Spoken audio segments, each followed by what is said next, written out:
go. Sure.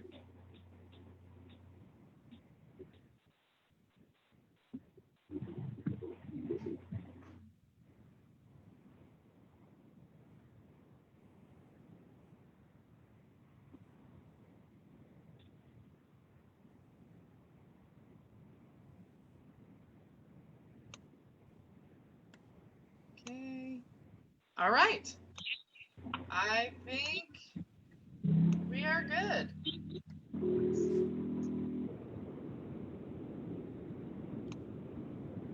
Okay. All right. I will load that, and hopefully I won't have too much background noise. I'll try to watch that and mute myself if I do.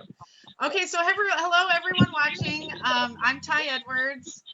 I am with Women for Kansas. I am the Northeast chapter co-leader. And let me close this. And we are here with Michelle de la Isla and James Windholz for a Congressional District 2 candidate forum. And the way we're going to run this is I will ask the questions, and then you'll each have 3 minutes, and we're going to fold the introduction into the first question, and then we'll do closing remarks. Okay? And this will be posted on our Facebook page, W4KNE on Facebook, and then we will also upload it to Women for Kansas YouTube. Okay, so the first question, and James, you're going to go first on this one. Please state your name, what is your background, and why would you be a good choice for Congress? So I'm James Kenneth Windholz, born and raised from Lawrence, Kansas. Stayed all the way through here through college to start, and then had a little bump in the road where I ended up out of KU. And then after spending a little time, I guess, finding myself, then I decided it was time for me to come back. So I got to spend 3 months abroad in Spain teaching English to students, which was just fantastic. However, then I decided that it was, I'd say right around 2015-ish, I decided it was time to come back to the States, try and help a little bit more in my political community because I had some of these skills that other people don't. And so that was why I returned to Kansas to go back to KU. I finished my degree in political science because I thought that it was very topical, very necessary at this time for all sorts of different reasons. And then after I graduated that, took another little break, came back for my graduate degree in political science just because there's so many different hard to maneuver paths if you don't have a good base with which to work. And so I just wanted to learn as much as I could about politics before trying my own luck at it. And now I feel like more than any other time with COVID, with the protests all across our nation and honestly the world, now's a better time than any to get involved more than I had in the past. Michelle? Thank you. James, great to meet you.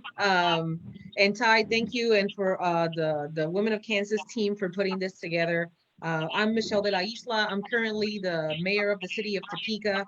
I'm excited to be running for this seat in the sense that I have a personal narrative that I feel connects me to my district in a very deep way. I understand what it's like to have very little to live with. I grew up with a very humble family. I was homeless by the time that I was 17. I was pregnant by the time that I was 19. I had breast cancer really early on. And then I came to Wichita State University to get my degree in molecular biology. But then after doing all of this and holding in everything that I was holding on to from my past experiences, I started working Upward Bound. And working with Upward Bound, I started working with students that were first generation students that didn't even know that they actually had ways they could go to college. And it was so exciting to just understand their stories and understand that my stories were closely interlinked to theirs. And I became having a passion for advocacy. So I started getting involved, not only just with Upward Bound, but also started doing a lot of other work. Moved to Topeka. I'm a survivor of domestic violence, ended up getting some support from the YWCA. And then started developing a mentorship program for girls that we've had in Topeka for the last 11 years. Through that, started getting invested in the downtown revitalization process, and that's how I ended up getting involved in politics. Not because I ever thought that I would do something like this, So when I was asked to consider running for Congress, the first thing that I did was reach out to 400 people, just asking what the needs are. And it was incredible to see that the needs in this district are the same needs that I understand all too well. Families struggling to pay their medical bills, which is unconscionable considering that we are the richest country in the world and that we're still not making sure that families are able to receive the proper insurance that they deserve, that we're not negotiating the cost of prescription medication when we should be negotiating so that we don't have to consider going across the border just to get proper health care or prescription drugs. People were talking about infrastructure. Our farmers need good infrastructure as well as everybody in rural communities deserves to have good broadband. Education should not be something that we should be concerned about with regards to providing the best education possible. And of course, we cannot forget our farmers who move our economy in Kansas. So I feel that the voice that I would bring to Congress would be a voice of somebody that understands what it is to be in a position of need and uplifting those voices who typically feel like they're not heard.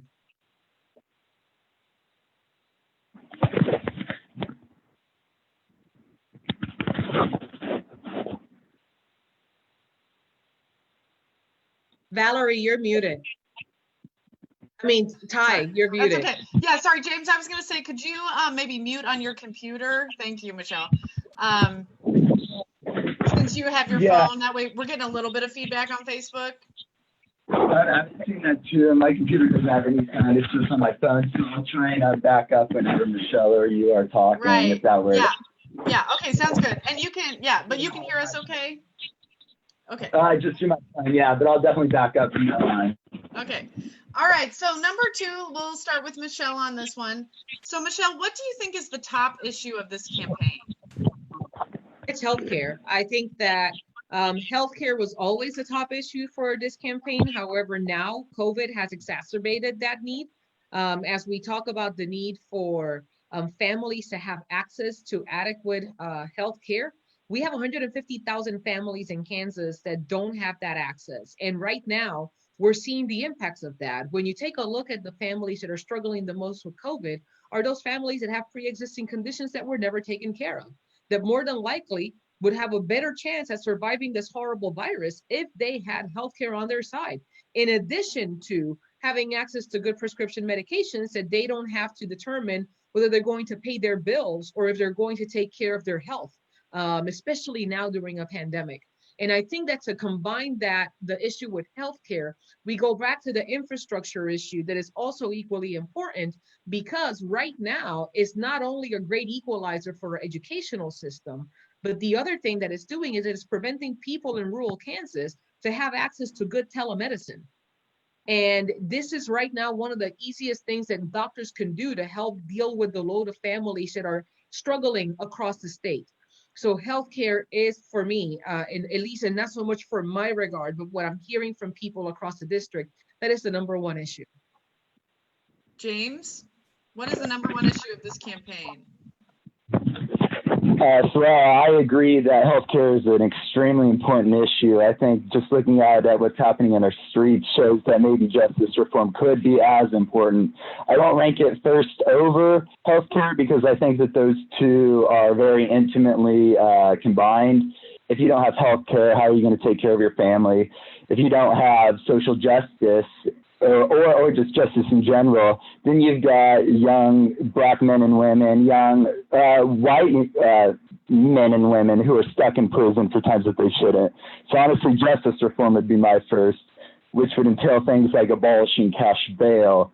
It would entail things like fully funded defense offices. We need to hold our prosecutors to a higher standard. So maybe if a prosecutor has shown to suppress evidence, for example, that prosecutor shouldn't only be disbarred, shouldn't only be taken out of our community, but they should probably be in jail. They not only took that person's life for however long, but they allowed the actual criminal to go free for all that time. So justice reform is really important to me, and I think I'd take that as my top issue. Okay, great. All right, so let's go to number 3. James, you'll go for first on this. How should Congress address income inequality? this is one of my favorites because income inequality, it's just not even reasonable anymore. We're not talking factors of 10. We're not talking about factors of 100. We're not talking about factors of 1,000. But some people in our society have over $100 billion while their children sleeping in the streets, right? That cannot be less ethical. That cannot be less moral to me whatsoever. So to address that, I think we tax the richest population. And I think we go back to kind of New Deal era where you're talking about a solid wealth tax. And then you're also talking about solid unearned income taxes. If you're earning your income, if you are working your job, if you're making under $1 million a year, keep it all. If you aren't earning that, if you're just getting this through dividends, if you're just getting this through selling your big company that you inherited, that's where the taxes should really come through. So I think, honestly, to defeat income inequality, we've really got to have a serious discussion about increasing taxes on the richest while lowering them on everybody else. Michelle? So with regards to income inequality, I truly and wholeheartedly believe that we have to move away from this notion of having a minimum wage and that we should start talking about a living wage. I think that, for example, an example that I used earlier today is if people are in love with the $15 an hour notion, and what I try to remind people is that $15 an hour doesn't mean anything in California or even in Florida. So why are we not having a conversation of living wage? And rather than saying, oh, we're going to have a minimum wage that we're going to leave here, that gets extremely polarized, that gets extremely politicized, and it's horrible to get change. For example, look how long it's been since we've raised the minimum wage in our country. Why don't we start we have all these studies about AMI, which is area median incomes in all of our municipalities. So why don't we have a study and then determine what the living wage is and then tie that to the CPI? And then that way, rather than having to come back and forth to the government, it is something that automatically starts changing.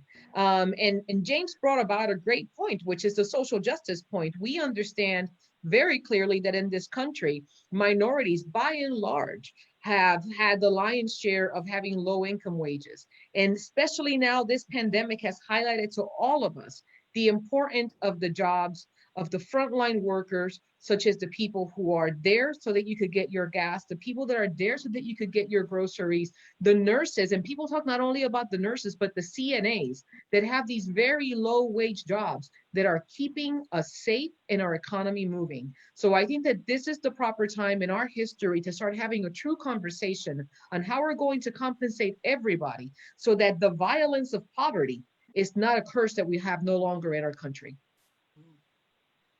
Okay. Okay, so the next one, Michelle, you're going to go first on this one too. So what are the most pressing issues facing rural Kansans that you will address in Congress? I think that it's important for us to remember that the issues in rural Kansas are the same issues that are happening in urban Kansas. I'll give you a great example. We have 150,000 individuals that in the state of Kansas currently are either under or uninsured. Those are not simply relegated to rural communities. The other thing that I will say that is a big issue in rural Kansas is access to broadband.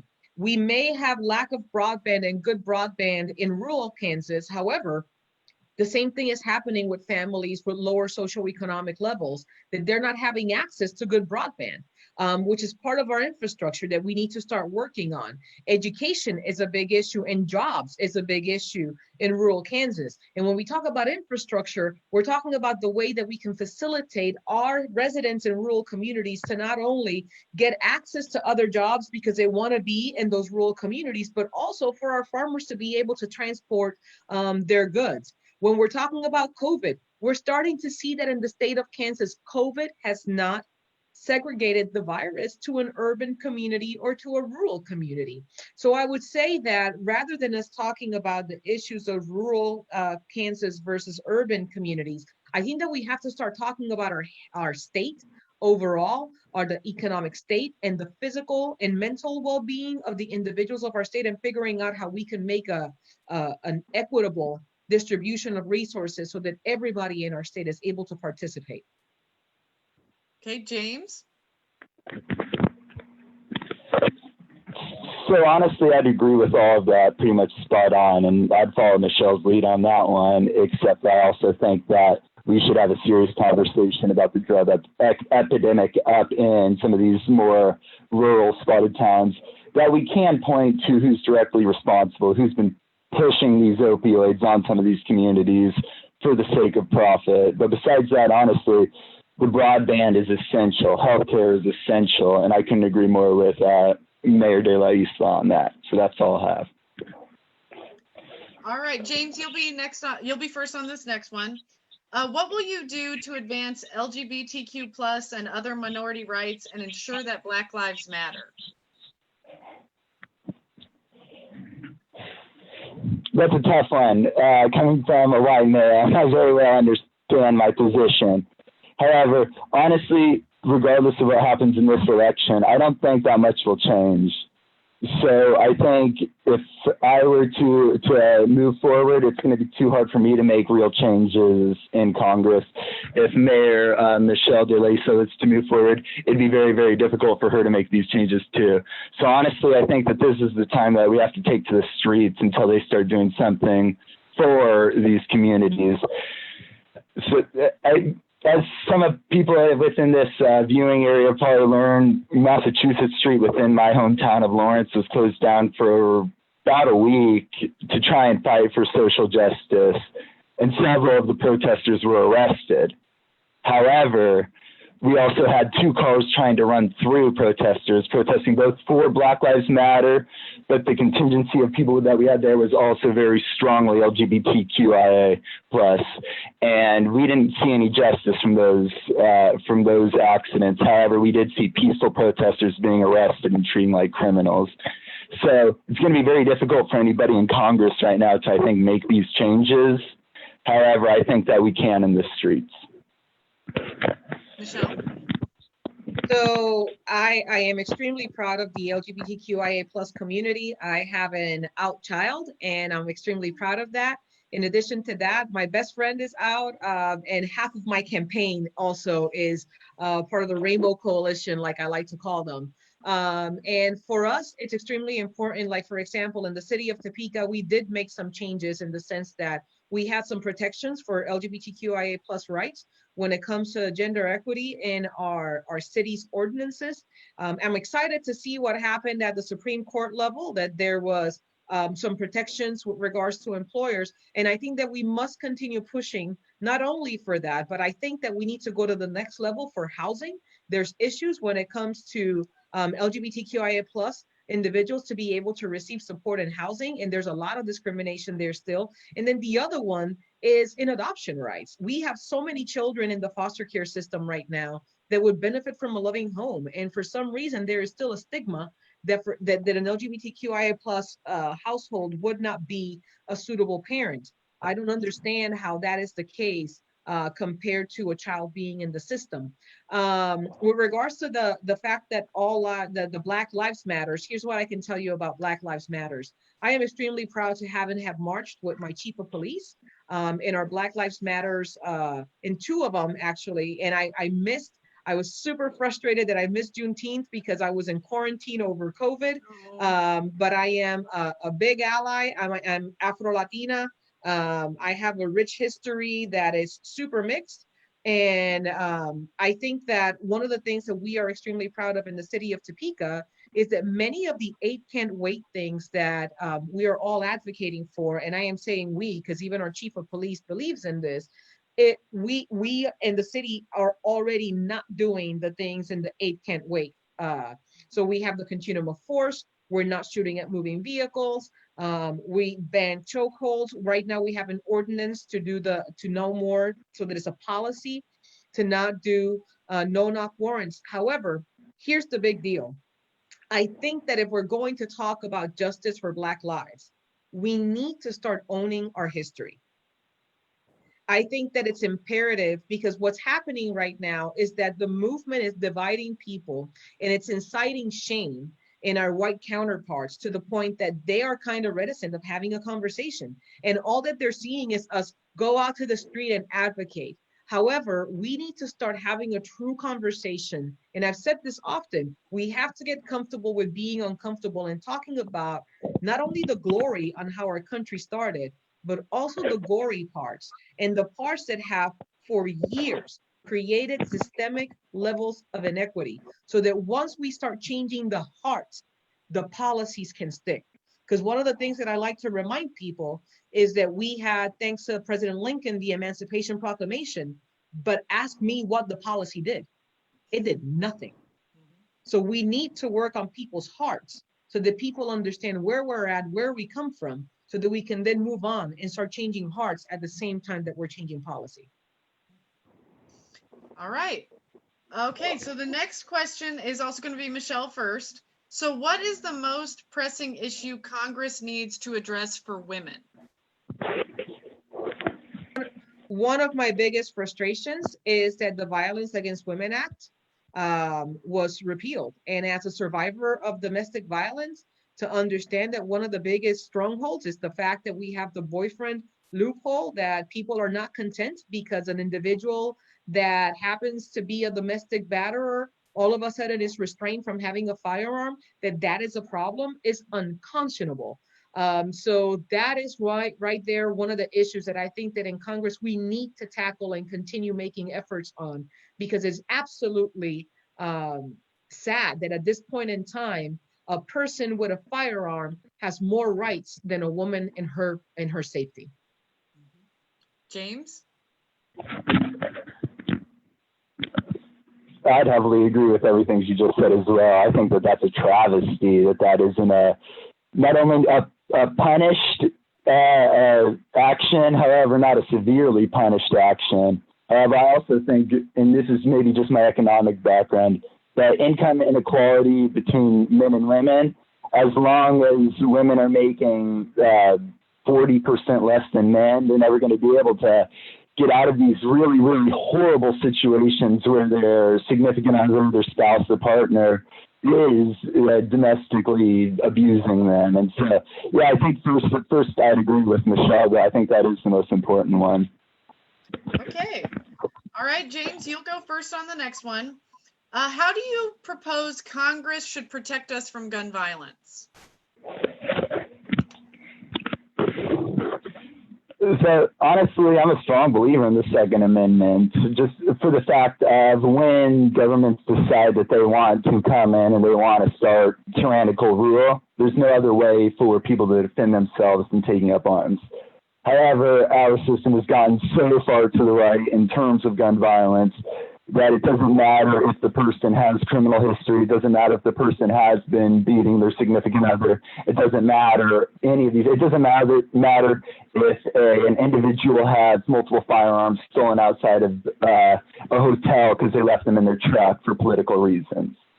So I think there's very, very, very common sense, which I also don't like the term, but there's very obvious things that we could start to implement to start taking guns out of the hands of criminals or people who are going to abuse them, while still letting our responsible citizens to exercise their Second Amendment right. Michelle? I absolutely believe in an individual's right to have a firearm. I don't think that if you are a responsible gun owner, that you should not have access to them, either for protection or like many of our farmers use to protect their fields, or for hunting even. However, here is the important thing for us to remember. In the city of Topeka alone, I think it was last year, there were 111 firearms that were taken from a vehicle that was left unattended.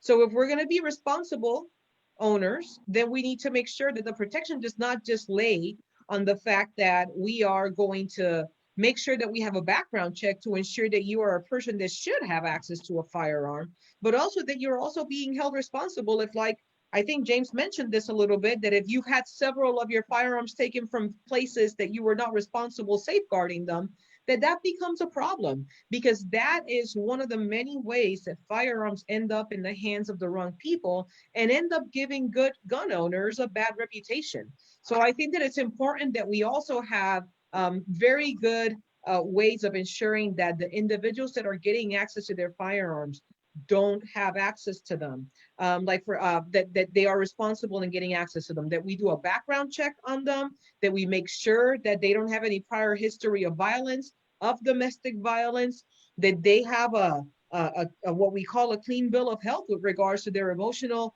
management of anger, so that then the individuals that do have access to a firearm are those who are responsible.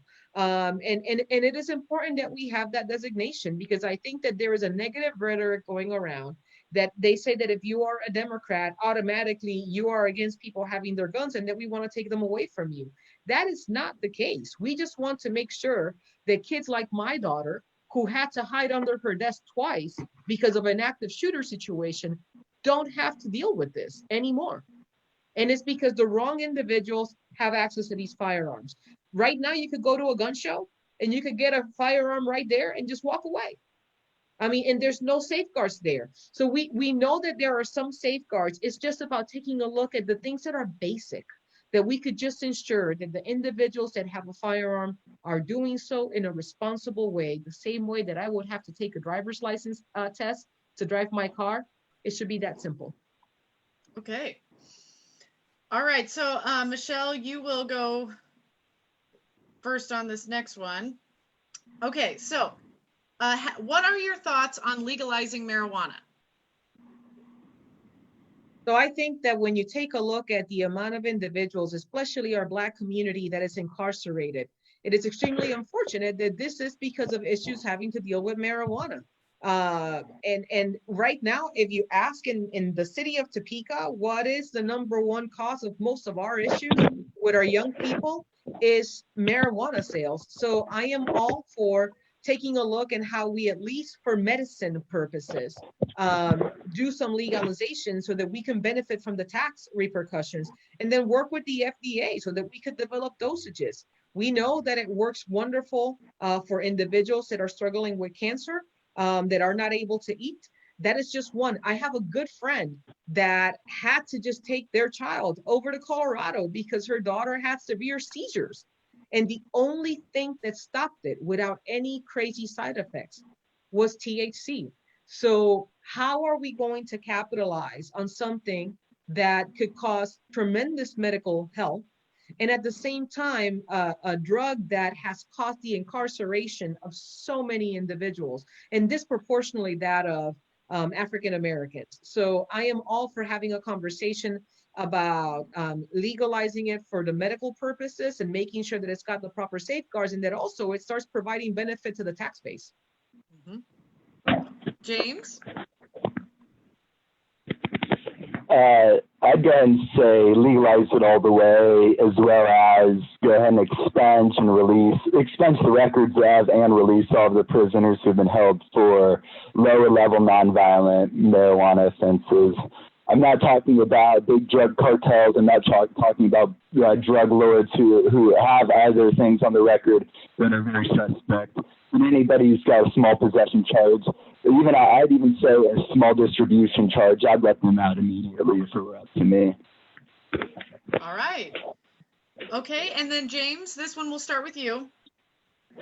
COVID-19 has made it obvious that many people don't have access to basic needs.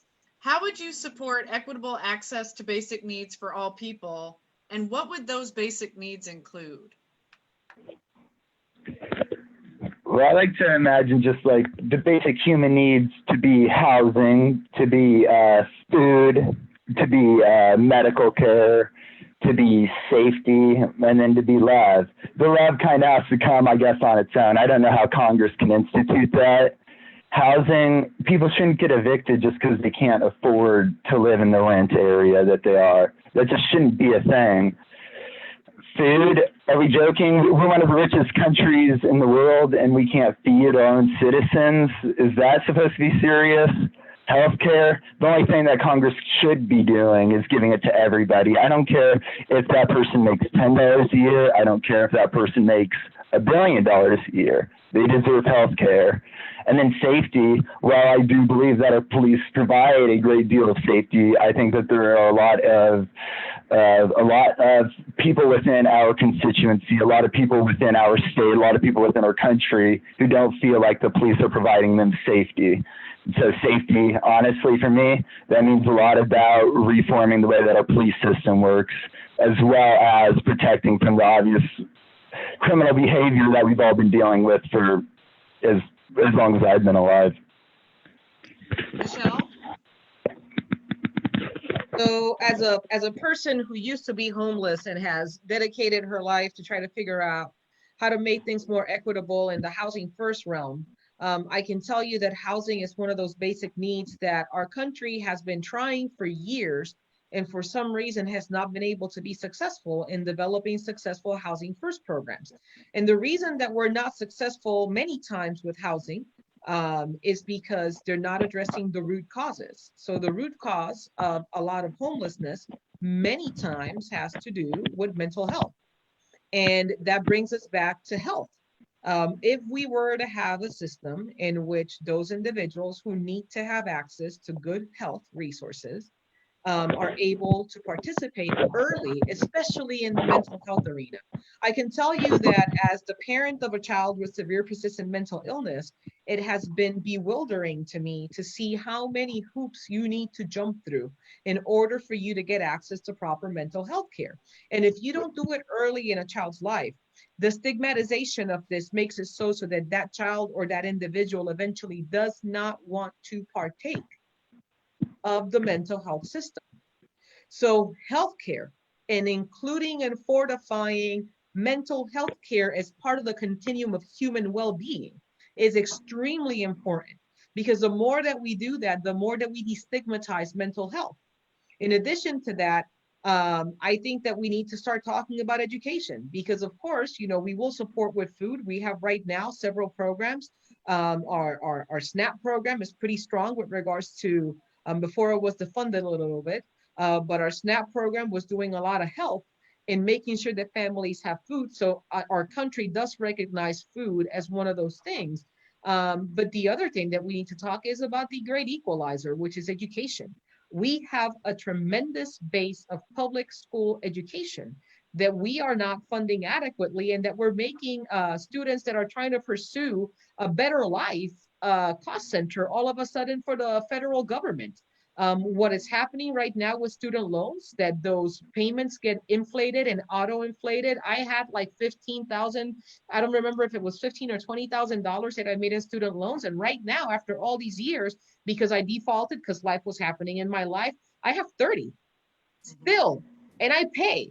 I mean, I have a record of payment, and it just doesn't go down. And we criticize and we make illegal predatory lending. However, somehow for the education system, we're okay with that. So we need to figure out a way of equalizing the scales so that individuals could really aspire to be all of who they can be. And in order for us to do that, we need to have the ability to have good housing.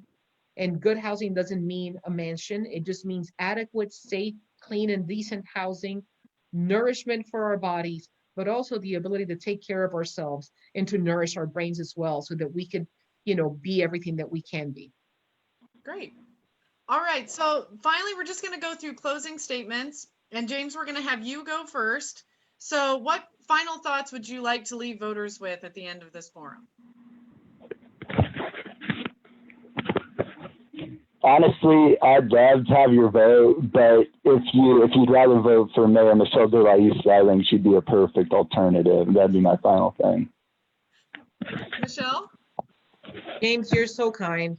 It really has been a pleasure to meet you today. Thank you so much for being willing to engage in what government should be. You have two individuals that are running in a race for the same position, yet we are treating each other with the kindness and the respect that everybody else should be treating themselves with. And I hope that the people who are watching this are watching that this is the way that we can and that we should be engaging in the civic process. This is not a contest of destroying other people. It's a contest and an opportunity for the public to get a chance to get to know who we are and then to make a decision. And in the end, you're going to make a decision. And pretty similar to what James said, here's what I'm going to ask everybody. One of my good friends, Senator Gustavo Rivera from New York, always likes to say, this is not a drill, right?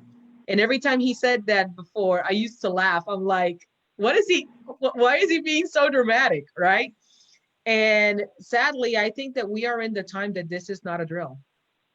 I think that this is time for every single person in this country to understand the weight, the absolute and infinite weight that is upon every single one of us to turn out and vote.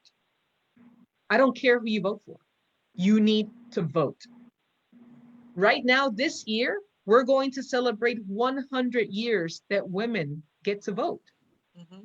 Only 100 years that we've had the privilege of voting. That should have been our right. We're living in a time in which we are at the intersection, and I've said this often, of 1968 and 1918. We're dealing both with a pandemic and we're dealing with a significant surge of an outcry of a people talking about social injustice. And every time that I think of this, I think of Dr. King talking about the Thalidomide wait, which almost always meant never. We can no longer wait. We have seen what waiting has done to us in the last 3 years. This is the year that we can turn things around and actually start working for people. And I'm not talking working just for Democrats. I'm talking working for both Republicans and Democrats, because above all things, we are Kansans, and above all things, we are Americans. And the issues that we discuss today have nothing to do with politics. They're the issues that we are all concerned about at the day's end when we sit around our tables and we're talking about what worries us. So I ask and almost beg of you, don't just engage yourself. Engage 10 or 20 of your friends and get them to vote. And most importantly, take a cue from James and I's discussion today. We didn't agree on 100% of the issues, but we were willing to have a conversation. And this needs to happen not just between Democrats. It must happen between Democrats and Republicans and independents and Democrats and independents, because above all things, we are Americans. So I encourage all of you to come out and vote, to participate in this process that is so crucial. And just like Gustavo Rivera likes to say, remember, this is no longer a drill. This is our year. Thank you. I want to remind everyone, like Michelle was saying, that August 4th is the primary in Kansas. That will be the contest between Michelle and James, and also between the Republican challengers there are multiple candidates running for this seat as well. And in Douglas County in particular, many of our elections are being decided in the primaries because there are not opposing candidates in other parties. So again, remember, August 4th is the primary date. And I want to thank you, Michelle and James, for doing this with us. Thank you for being with our followers on Facebook. And good luck to you. Thank you. Goodbye, everyone.